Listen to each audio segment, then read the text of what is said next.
Hey everybody, TSF here. One of the upgrades I'm going to make is I'm going to swap out the stock forks on both the Mongoose XR Pro and the Motobecane Phantom DS 2020 version. I'm going to swap them out with this SR Suntour EPIXON forks, but first, before I do that, I'm going to adjust them. So these forks come with about 100, between 100 and 110 millimeters of travel. So I'm gonna bump it up to 120. They're all adjustable to 120. It's a cross-country bike, but I kind of want to make a down country kind of system just because of I want a more robust, can take more beating, keep the tires on the ground more. So 120 millimeters of travel in the front. Okay, so got these from Amazon. I will leave, there'll be links for all this kind of stuff in the video comments below. So click on those, check them out.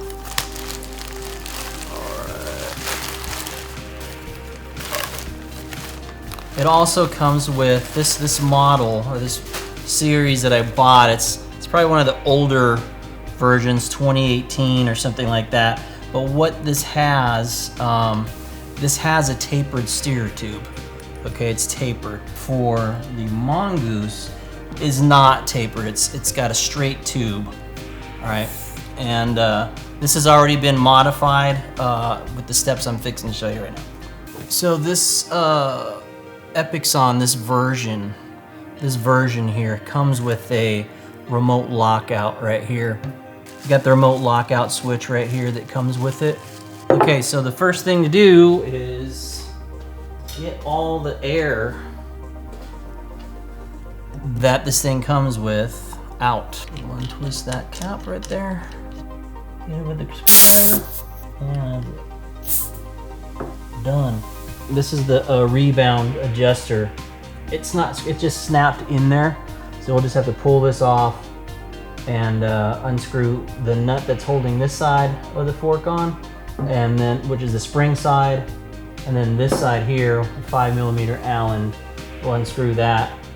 That's the air side, and then separate them. There we go. It just pops in with this little gasket. That's all that. This little gasket right here is all that holds it in. 8 millimeter Allen. Lock it in there.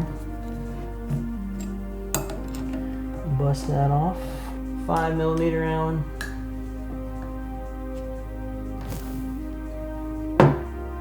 What we gotta do is kick the nuts back in there just a little bit, just to break the seal there. So now you can take this out.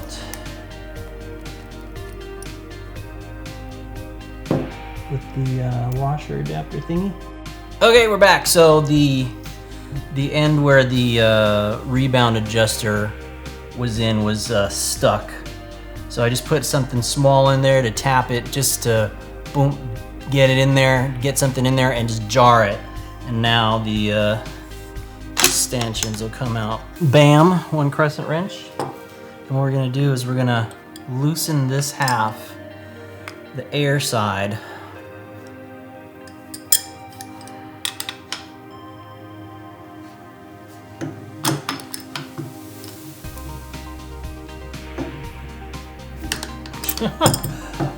Told you it'd be easy. Whatever.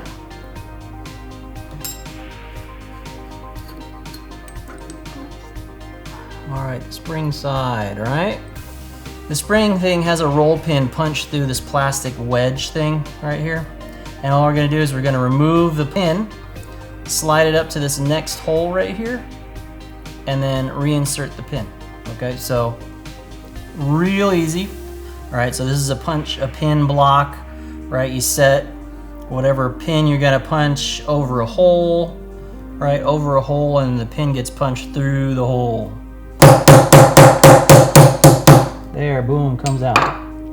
The springs will slide down to get out of your way. That way there's no actual tension on this thing here. There we go. So I left it in there. We just slide it to the next hole. Right there. See if we can get it started right there. That was easy. Again, a 1/8 inch. This is a little tough, but it's got a little nipple on here that keeps it centered in the hole. And it doesn't help that everything's greasy.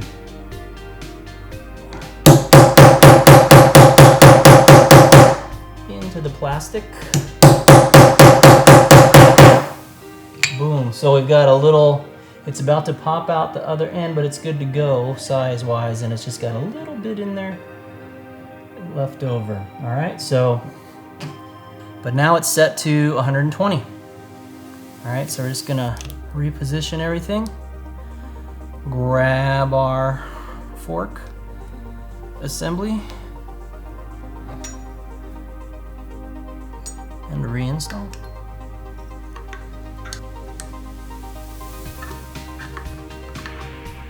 There it goes. And screw the little collar in. Make sure you don't cross thread these. These threads are pretty delicate here. Okay, now, there's no real torque per se. It's just a little hand tighten. So we're just gonna lean on that a little bit. That's all she wrote. Okay, boy, time's flying when you're having fun. So now we're gonna put the stanchions together. We've wiped off the forks, kind of re-greased them a little bit. Don't forget that the lockout should be on the rider's right side. So with the lowers right here's your brake caliper mount here, so that's going to be on the left side. So that being said, we just want to be careful on putting these together with these seals and stuff in here. Make sure it goes smoothly.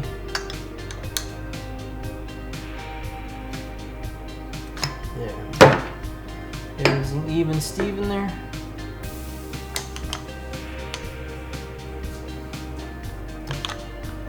Like a glove. So let's get these going here. There we go. And don't forget your little collar here's got to fit right at the base there. 5 mil.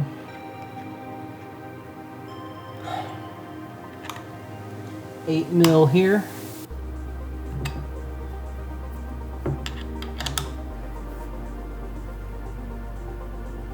So we're gonna get our shock pump, and you can, again, I'll have links to all this stuff down in the video information. You can get the stuff. Screw on our shock pump. I'm gonna insert a little chart here that shows all the recommended pressures for the rider weight here. I'm hovering just under 200 libs, so I'm gonna put in 90. And you'll watch the forks expand as the air pressure builds in there.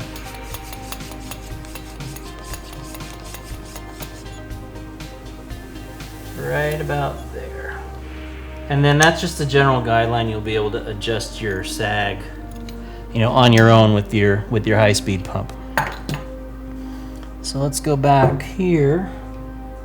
Now you see with the air pressure, we've got some separation here and some pressure, which will help us screw this back on.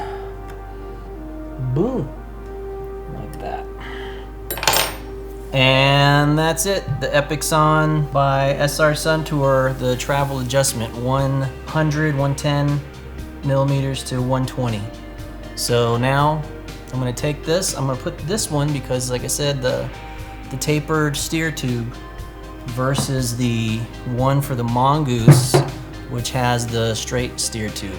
We'll put them on both bikes and see the weight difference and the performance difference. I'm pretty excited. if you're digging it, hit like, hit subscribe so that you get the next one. These things are far and few between because of my work schedule and the killer weather and just the time I have to do all this stuff. So I appreciate your patience and your subscriptions and your likes and comments.